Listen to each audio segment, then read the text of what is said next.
you so much, Zali, for being here today for International Women's Day. It's around choose to challenge, and I don't know if you looked at it. You raise your hand and you say choose to challenge. We also just want to get to know you as a dancer and as an athlete, and some challenges that you have faced throughout your time throughout your career.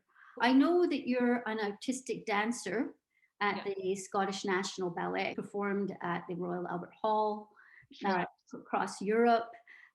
You've also been in a Sam Smith video, I read, done some amazing things to date. But I would love you to maybe just talk a little bit about how you got started in ballet.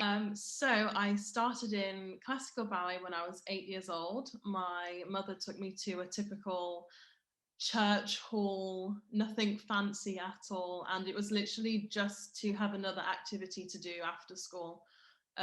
My siblings and I, we did activities every day after school. My parents were sure that this was the right thing to do, so we didn't really go to any parties or sleepovers, but we just did athletics, swimming, gymnastics, dancing, martial arts.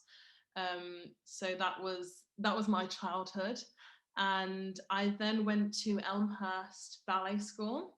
Okay. And which is a vocational training school. I didn't really understand the whole aspect of it really.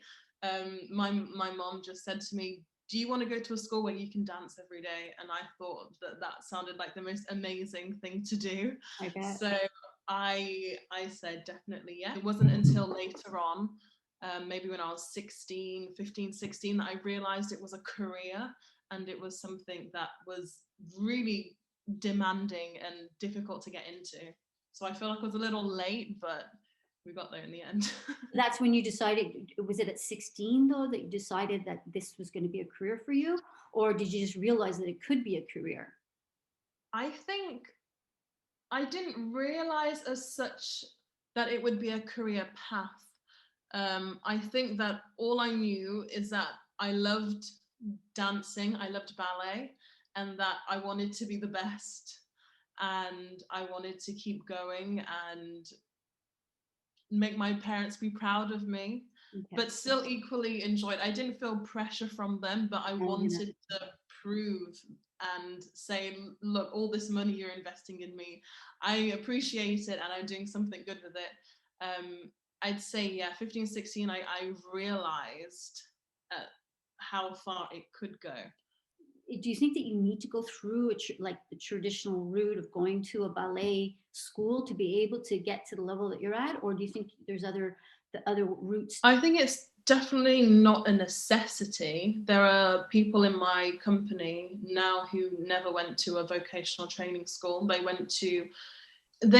did ballet training after school at a school which would be a little bit more demanding and a little bit more pushy than just your average town hall, church hall moment.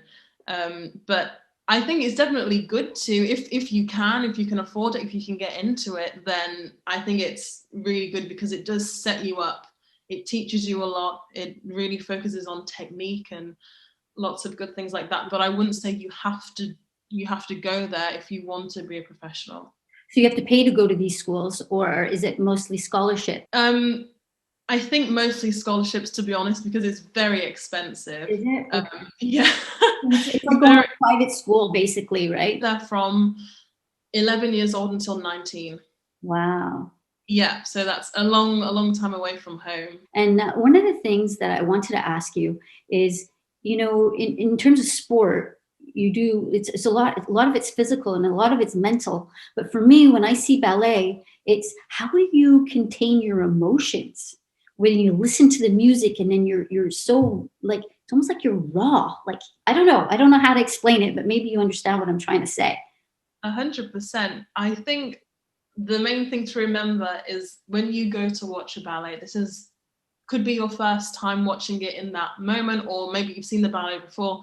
We've been rehearsing this for months in advance, and we hear that music day in, day out in preparation. Not to say that the music doesn't move you while dancing, but I think it has you're thinking different things rather than just being in the moment. For me, at least, you're definitely trying to get into character and portray certain emotions. But for myself, I couldn't necessarily get lost because I'm thinking about the technique, my movements, what I'm doing next, if I'm dancing with a partner. So there's so many things to think about rather than just getting lost in the music. Okay, so it's not like when you train and you practice, when you get on stage, you're actually thinking through your next step while you're on stage? I thought it was almost like rote, where you just go into this zone and you don't think of anything. For myself, when I'm on stage, I get quite nervous. I feel a bit of anxiety. So there are moments that if I'm not concentrating, if I allow myself to get really nervous, then I can just have a blank. And I'm thinking, what is my next step? Because you're just so overwhelmed. You have thousands of people. Oh, yeah. On stage when you're at a big performance? Yeah. Really? And how do you overcome that? Well, if you have a good partner, then they can say, arabesque, this, move, soutenu, do this next. It can literally be a short split second.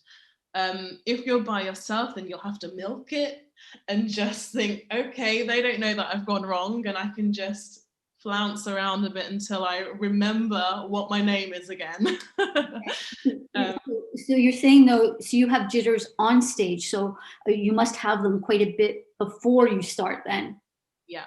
Because normally what would happen, like I used to be, a marathon runner, and I know before the race, I would always be nervous. As soon as I started, it would go away. Like I had no nerves, right? So you're saying though, you're nervous on stage, but then how do you, like, what do you have, like a pre-performance plan to control your jitters?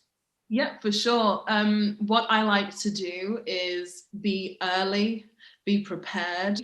For example, with my costume, to make sure that the headpiece is all secure, just so I'm focusing exactly on my dancing, my point shoes, everything has to feel perfect. Has to not distract me. While you're sitting there waiting for the ballet to start and the curtains down, we're usually all on the stage behind going over our bits with our friends, and I like to go over things with my friends, making sure you're prepared and really knowing the choreography. But at that point, we've rehearsed for such a long time in advance, then usually it is calm breathing. I think naturally as dancers, we do a lot of stretching and yoga, things to support our bodies and minds outside of the studio. So a lot of us do yoga. I like to do lots of breathing techniques. Yes. Before I go to sleep, which really helps. I really enjoy stretching, actually. I think it's my meditation. I've come to realize that, you don't have to just be sitting like this to meditate. It's whatever you find. What was life like for you as a ballerina before COVID and the restrictions? And what's it like now, and how have you been able to change and adapt? Yeah, so pre-COVID, I'd say that it was exhausting. We'd work 6 days a week. We'd start, our first class would be 10 o'clock and we'd finish at 6:30. We'd have a few 15-minute breaks in there, and we'd have an hour for lunch. Ballet class to begin with, and then rehearsal straight on through. Okay. And that would be our 6 days a week plan. And Sunday is to do washing, food shop, and rest. And so you would rest then? Oh yeah. It's so physically demanding that you have to find times to rest. Otherwise you wouldn't be able to give your best for the rest of the week if you were to do anything else, really. And so what's it like now? So now we're back in the studio, which is brilliant. We've only been there for a few weeks. We've been doing ballet class from home, holding onto windowsills and chairs and whatever you can. We're back in the studio now in 2 bubbles. So half the company is in one group and half is in the other. We are currently all wearing masks at work, which is really difficult. And we are all keeping social distancing. We have to wipe our ballet bars down before and after we use them. And we are currently working on some pieces that are getting filmed because the theatres aren't open yet. So we're doing lots of filming and movie making, which is incredible. It's such a brilliant experience. I haven't really delved into much film work apart from the music video I did previously. But it's been so good. We did an excellent piece called The Secret Theatre at Christmas. And that was amazing. But Scottish Ballet have been incredible. That's fabulous. And how long have you worked for the Scottish Ballet? So I moved to Scotland around 18 months now, but practically a year of that is just being at home, which is crazy. It's so sad. We had such amazing performances lined up and such amazing repertoire, and I was so excited. A tour to America, everything, the works. Wow. Yeah. And so we'll talk a little bit about that then, twofold. Your motivation then during lockdown, as well as your mental state. My motivation during lockdown, honestly, wasn't there at all. It was gone. It was completely gone. I had no energy to do ballet classes. The work would put on a ballet class for us. Stretching, Pilates, yoga. They did the most, all via Zoom. They did the absolute most.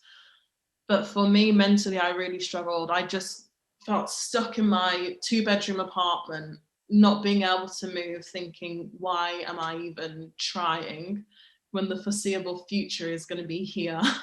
I really, really struggled, but work was really supportive. They'd phone call us, check how we're doing, see how we are. Did you feel that you came out of it, or do you feel you're still kind of there? Yeah, definitely I've come out of that mindset. I think as soon as we started coming back to work, because we came back to work at the end of summer, before we went back into a lockdown. So as soon as, they give you a date, okay, in 2 weeks they're going back to work, then your mind is like, it feels like Christmas to go in, and just being able to move and to hear the pianist play is just incredible. I feel like I need a purpose. I need to know that I'm working on something, that I'm doing something productive, that what I'm doing in the day will make a difference to myself or to someone else. You sit there watching Disney Plus all day and you think, I've got to do a Zoom ballet class holding onto my windowsill with my floor, which isn't good to dance on, and you can't jump because the neighbors are going to be saying things. So you have to kind of think, right, Zoe, you're in a brilliant company, you're getting your full pay, this isn't going to be forever. You have to get in shape and do what you can while you're here, and just every day as it comes, because it's you can't afford to, I mean, as ballerinas and ballet dancers go, we don't really have on-season or off-season times like footballers or athletes. You don't have that. You have to be physically fit all year through. So that's very demanding on the body, but also on the mind mostly. And so have you been getting any support? Mental support? Mental support. Honestly, they provide everything. You just need to ask. What advice would you give young girls who are feeling like how you feeling isolated? Because maybe they don't know, but they need to ask. I think the best thing is to talk to someone, because if you're feeling a way which isn't normal to how you usually feel, then just me having a conversation with my physio saying, Martin, I feel like this, I'm pretty sad, I've got no motivation. That's all he needed to say, okay, give Zara a phone call. And that's all it was. Just me. I didn't have to tell him my deepest, darkest secrets at all. I just needed to say, I'm not feeling motivated. That's what it was. And then you can go further, or talk more freely. So you advise them to if they can't speak to their parents, then speak to a coach, or to have physio. 100%. Okay. Is there anything else you want to talk about in terms of the lockdown and motivation? Seems like a bit of a messy, negative blur in my head, but coming out of it, you realize actually it wasn't so bad. People are there to help us.